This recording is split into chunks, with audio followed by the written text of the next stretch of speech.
Guys, নাচতে নাচতে চলে এসেছি দিদি বাড়ি। আর দিদি বাড়ি এসে দেখছি এখানে মেলা হচ্ছে, আর মেলা হচ্ছে আমি যাব না, এটা কোনোদিনই হতে পারে না।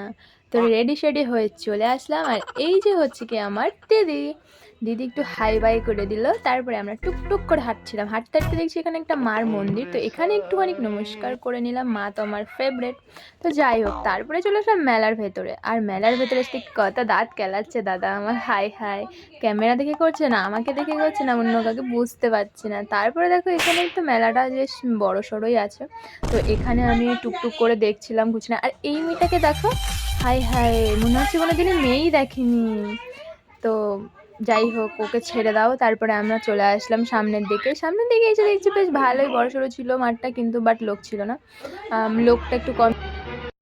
কালকে লোক ছিল, কারণ কি কালকে দল টল এসেছিল না, তাই জন্য কালকে অনেকটা লোক ছিল। আর এই ছেলেটা দেখো বলছে ওফ কি লাগছে, মানে মেয়ে কি দেখেনি এরা কোনো জীবনে না কি, আমি বুঝি না ভাই এরা কি করছে। আর এই যে আমাদের দোকানদার কাকু, মানে কি বলবো, বয়স হয়েছে বাতাসে, এনাদের কিছু আমার বলার নেই, বলতে গেলে অন্য কিছু বেরিয়ে যাবে, বাদ দাও।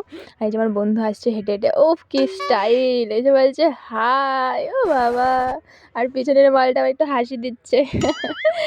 তো যাই হোক, তারপরে দেখো পেছনে ওই দাদাদের ওখানে। আর এই মেয়েটা দেখো, এই মেয়েটার ভাইটা, ভাই এরা কি ভাবছে, ভাই আমাকে কি ভাবছে, কি জানি না কি ভাবছি, ছাড়ো এদের এদের কথা ভাবলে আমার নিজের মাথায় টেনশন আসে, ওইসব আমার টেনশন নিতে চাই না, অনেক টেনশন নিয়ে ফেলেছি, বাদ দাও।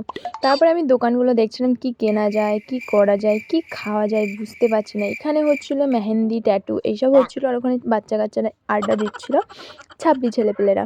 আর ওখানে আছে আইসক্রিমের দোকান, আর এখানে নাগরদোলনা আছে। নাগরদোলনা বলে কি না আদৌ আমার সঠিক জানা নেই, নাগরদোলনা অন্য টাইপের হয়। আর আমি এইসবে কখনোই উঠিনি, তোমরা যদি কেউ উঠে থাকো তাহলে কমেন্ট করে জানিও। আর আমি ভিডিওতে আমার থোবড়াটা দেখাবো না, এটা তো হতে পারে না, আমি থোবড়াটা একটু দেখাচ্ছিলাম। তারপরে এখানে রোলের দুটো অর্ডার দিয়ে দিলাম, কারণ কি রোল সবাই খায় না, আর আমরা একটা খেতে পারি না।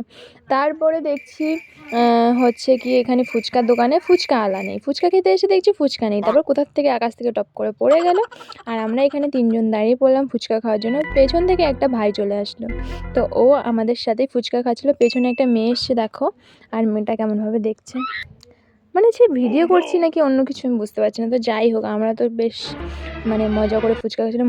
ফুচকাটা খেতে সত্যি খুব সুন্দর ছিল। দাদার জন্য, দাদা তুমি ক পেয়েছো, যদি কখনো ভিডিওটা দেখে থাকো তাহলে তুমি ক পেয়েছো, ঠিক আছে। আর এই যে এখানে এসে দেখছি আমার দিদির ছেলে রোল খাচ্ছে, বাট ও খেতে পারছে না, ওর গরম লাগছে, ওর হয়তো ঝাল গরম কিছু একটা লাগছে। আর এই ব্যক্তি দেখো, এই ব্যক্তি তো পুরো খরগোশের মতন খেয়েই যাচ্ছে খেয়েই যাচ্ছে। আর আমাকে দেখো না, এটা হতে পারে না। আমিও একটু দেখিয়ে দিলাম ক্যামেরার সামনে।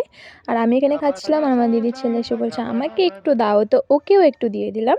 তারপরে এখানে দেখো ওরা বল কিনেছিল, এটা আমি দেখাতে পারিনি, তো সরি। আর এখানে খেলনাটা কিনেছিলাম, তারপরে আমি তো ওদের খেলনা নিয়ে আমি ভাও দেখাচ্ছি।